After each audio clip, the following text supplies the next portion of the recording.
بسم اللہ الرحمن الرحیم۔ السلام علیکم۔ آپ کی سکرین پر اپنے سوشل میڈیا چینلز کے لیے میں ہوں آپ کے ساتھ سلیم امان۔ 4 عنوانات پر آج ہم گفتگو کریں گے۔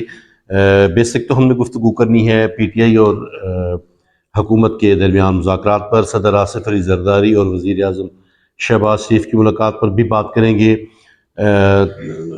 انٹرنیٹ بارے بلاول بھٹو کے بیانات پر بھی بات کریں گے، اور سب سے پہلے ہم بات کر لیتے ہیں کہ وزیر اعظم شہباز شریف نے کابینہ کے اجلاس سے خطاب کرتے ہوئے کہا ہے کہ امریکی پابندیوں کو مسترد کیا ہے اور میزائل پروگرام پر سمجھوتا نہیں ہوگا۔ دہشت گردی کا سر دوبارہ کچلنے تک چین سے نہیں بیٹھیں گے۔ ہم نے پوری دنیا یہ جانتی ہے کہ پاکستان نے دہشت گردی کے خلاف جنگ میں بہت نقصان اٹھایا ہے۔ پاکستان خود دہشت گردی کا شکار ہے، رہا ہے۔ پاکستان نے امریکہ کی جنگ لڑتے ہوئے کیا کیا نقصانات اٹھائے ہیں، اس سے پوری دنیا واقف ہے۔ پاکستان نے نہ صرف اپنی سڑکوں کو خراب کیا ہے، امریکی جنگ لڑتے ہوئے اسلحہ آتے لے جاتے، نیٹو کی فوجوں کی نقل و حرکت کے لیے جانی نقصان بہت زیادہ اٹھایا ہے۔ پاکستان کی معاشرت تبدیل ہو کر رہ گئی ہے، اور ایسے میں پاکستان کو دھمکیاں دینا، عالمی طاقتوں کو سوچنا چاہیے، سمجھنا چاہیے، اور ساتھ کے ساتھ جو اسلامیان ہیں، جو اسلامی طاقتیں ہیں، انہیں بھی سوچنا چاہیے کہ ہم کہاں پر ہیں۔ لیبیا، عراق، افغانستان، شام، ان کے حالات دیکھیں، پھر امریکہ کی دھمکیاں دیکھیں، تو حکمرانوں کو، اسپیشلی اسلامی حکمرانوں کو، ہم مغرب سے تو بات کرتے ہیں کہ ہم نے آپ کا ساتھ دیا ہے، ہم نے آپ کی جنگ لڑی ہے، لیکن اسلامیان کو خود بھی سوچنا ہوگا۔ بلاول بھٹو کا کہنا ہے کہ ڈیجیٹل سپیس خطرے میں ہے، نوجوانوں کو ہائی سپیڈ انٹرنیٹ کے لیے حکومت کے سامنے مزاحمت کرنا ہوگی۔ پہلی تو بات یہ ہے کہ سر آپ خود ہی حکومت ہیں، آپ صدر ہیں، آپ کے گورنرز آپ کے ہیں، چیئرمین سینٹ آپ ہیں، آپ ہی حکومت ہیں، آپ ہی اتحادی حکومت کا حصہ ہیں، اتحاد حکومت ہیں آپ کی، اور اتنی ہی اہم بات کہ بالکل ایسے بات ہے انٹرنیٹ، جیسے بلاول بھٹو نے کہا ہے کہ آج کے دور میں انفراسٹرکچر موٹر وے نہیں بلکہ براڈ بینڈ انٹرنیٹ ہے۔ بالکل ایسے بات ہے، نیٹ معاشرت ہے، ایسے کہہ لیں، نیٹ معیشت ہے، اور نیٹ ہی ترقی ہے۔ تو ہمیں حکومت کو اس پر ضرور سوچنا ہوگا کہ ہم اپنے آپ کو اس قابل کر سکیں کہ ہماری انٹرنیٹ کی سپیڈ بند ہونا تو مطلب جیسے ملکوں میں بجلی کی لوڈ شیڈنگ کا کوئی تصور نہیں ہے اب تو دنیا میں، اسی طرح نیٹ کا بند ہونا، اس کا تو تصور بھی نہیں ہونا چاہیے، لیکن اس کی سپیڈ سلو ہونا یہ بھی بالکل ٹھیک نہیں ہے۔ اور اس پر بڑا دلچسپ بیان بلاول بھٹو نے کہا کہ اسلام آباد میں بیٹھے ہوئے بزرگوں کو، سیاستدانوں کو، اور نیکسٹ انہوں نے بابوں کہا یا بابو کہا، انہیں تو اس چیز کی ضرورت نہیں ہے، لیکن جوانوں کی زندگی مشکل میں پڑ جاتی ہے۔ پورے ملک کی معیشت نیٹ پہ چلی گئی ہے، آن لائن ڈھیر سارا کام ہو رہا ہے، بینکنگ آن لائن ہے، ویسے سیل ڈھیر ساری آن لائن ہو رہی ہے، تو ڈھیر سارا پاکستان کی جو معیشت اور معاشرت ہے وہ متاثر ہوتی ہے۔ اب پھر ہم بات کر لیتے ہیں کہ پی ٹی آئی اور پی ایم ایل این حکومت کے درمیان مذاکرات کی۔ بہت اچھی بات ہے، کافی ٹائم سے مذاکرات کی بات ہو رہی تھی، مذاکرات کی بات چل رہی تھی۔ کبھی ایسے لگتا تھا کہ ایک فریق مذاکرات نہیں چاہتا، وہ فریق جب مذاکرات کی پٹڑی پر آتا تھا تو لگتا تھا کہ دوسرا فریق مذاکرات نہیں چاہتا۔ لیکن آج پہلی بیٹھک کو آپ دیکھیں جس میں حکومت کی مذاکراتی ٹیم اور پی ٹی آئی کی مذاکراتی ٹیم بیٹھی ہے، تو اس کو آپ کیا کہیں گے؟ نشستن، گفتن، برخاستن۔ آپ کس لیے آئے تھے بھائی؟ جب بات چیت ہی کوئی نہیں ہوئی، آپ نے ایک سسٹم بنایا، آپ نے ایک ٹائم رکھا، آپ نے مذاکراتی ٹیمیں بنائیں، اور پھر آپ اٹھ کے چلے گئے کہ جی اگلی ملاقات جو ہے، اگلا دورہ جو ہے وہ 2 جنوری کو ہوگا۔ اور پھر اہم بات کیا، اس سے مزید اہم بات کیا کریں کہ حکومتی پارٹی کے عرفان صدیقی، علیم خان، اسحاق ڈار، راجہ پرویز اشرف، رانا ثناء اللہ، نوید قمر، خالد مقبول صدیقی، یہ لوگ تھے 7 لوگ، مطلب اس میں مذاکرات کی پہلی بیٹھک میں تھے۔ تو پی ٹی آئی کے ٹوٹل 3 لوگ تھے۔ اسد کیسر اپنے ہمراہ راجہ ناصر عباس اور حامد رضا سنی تحریک کے، ان کو لے کے آئے۔ عمر ایوب نہیں تھے، علی امین گنڈاپور نہیں تھے، سلمان راجہ انہوں نے شرکت نہیں کی، اور وجہ یہ بتائی گئی کہ وہ پیشیوں پر تھے یا وہ ملک سے باہر تھے۔ دیکھیں سر، یہ چھوٹی سی بات نہیں تھی، اس کے لیے آپ نے وقت بھی دیکھنا تھا، آپ نے مصروفیات بھی دیکھنی تھی، ٹائم بھی رکھنا تھا، کیونکہ اس سے ملک میں سیاسی استحکام آنا ہے، اور سیاسی استحکام نے معاشی استحکام لانا ہے. اس طرح نہیں ہونا چاہیے. اس طرح تو پھر لوگ ایسی سمجھتے ہیں کہ جیسے عمران ہمارے اسمبلی میں سوئے رہتے ہیں تو یہ بھی وہی بات ہوئی ہوگی.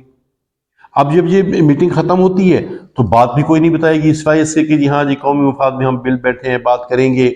اندر کی جو بات ہے وہ کوئی بات نہیں بتائے گی سوائے اس کے کہ 2 جنوری کو اگلی بیٹھک ہوگی.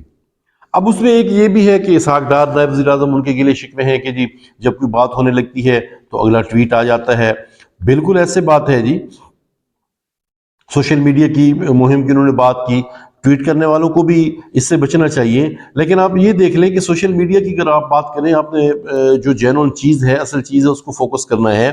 سوشل میڈیا تو اب ایک رپورٹ یہ آئی ہے کہ 6 کروڑ لوگ پاکستان میں شاید 6 کروڑ لوگ پاکستان میں سوشل میڈیا استعمال کرتے ہیں. سوشل میڈیا استعمال کرنے والوں میں سے اگر لاکھ لوگ بھی آپ 1 کروڑ لوگ بھی آپ ایسے سمجھ لیں کہ جو سامنے آ کے بات کر سکتے ہیں لیکن وہ کسی صحافتی تنظیم سے نہیں ہے, وہ کسی سیاسی پارٹی کے تربیت یافتہ کسی بھی تعلیمی ادارے سے تعلیم یافتہ صحافت سے متعلق نہیں ہے, اور پھر آپ لاکھ 2 لاکھ روپے 2 لاکھ یا 40-50 لاکھ بندے ایسے بھی لگا لیں کہ چلیں جو لکھ کے تو پوسٹ چڑھا لیتے ہیں لیکن وہ کسی بھی تعلیمی ادارے سے صحافت کو خبر کو نہیں جانتے, فیک نیوز جس کا ہم ذکر کرتے ہیں, تو پھر ہم ان پہ آپ کیا اعتماد کرتے ہیں, ان کی کیا کریڈیبلٹی ہوتی ہے کہ آپ ان کی باتوں کو فوکس کرتے ہیں.